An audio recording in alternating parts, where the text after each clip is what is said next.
వెనలా ice cream ఏముంది guys, దానికన్నా టేస్టీగా ఈజీగా ఇంట్లోనే చేసుకునే ఐఫర్ ఐస్ క్రీమ్ రెసిపీ చెప్తాను. చెప్పు. ముందుగా ఒక పాన్ లో వేయండి 1/2 లీటర్ పాలు. కొంచెం తిప్పుతూ ఉండండి చాలు. ఇప్పుడు తీసుకోండి ఒక బౌల్. అందులోనే వేయండి కొన్ని వేడి వేడి పాలు. ఇప్పుడు అందులోనే వేయండి milk powder and corn flour. ఈ ఐస్ క్రీమ్ తిన్నాక మీరే అంటారు give me more and more. ఉండ్రాలు రాకుండా కలపండి. మీరు ఈ వీడియో చూడడం అస్సలు ఆపకండి. ఇప్పుడు దీన్ని అందులో ఒక చేత్తో వేస్తూ ఇంకో చేత్తో కలపండి. మీరు ఇంకా లైక్ కొట్టలేదేంటండి?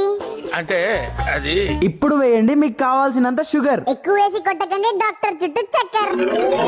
ఇప్పుడు దీని అంతటిని మిక్సీ పట్టాలి. ఆ వాసన చూస్తే నీకు ఐస్ క్రీమ్ తినాలని కోరిక పుట్టాలి. బట్ దానికన్నా ముందు వేయండి డ్రై ఫ్రూట్స్ కొన్ని. వేసేయకండి, అన్ని పక్కకు పెట్టండి కొన్ని. ఇప్పుడు ఏదైనా పాత్రకి రాయండి కొంచెం నెయ్యి. ఇప్పుడు నువ్వు మిక్సీ పట్టిందంతా దాంట్లోకి తొయ్యి. ఇప్పుడు గట్టిగా ముయ్యండి మూత. అప్పుడు ఐస్ క్రీమ్ అంటుంది మే డీ ఫ్రిడ్జ్ లోకి జాతా. తొందర చలో. मैं नहीं चलूंगी, देखूंगी. పెట్టిన 5 to 6 అవర్స్ కి మన tasty home made ice cream అయితే రెడీ అయిపోతుంది.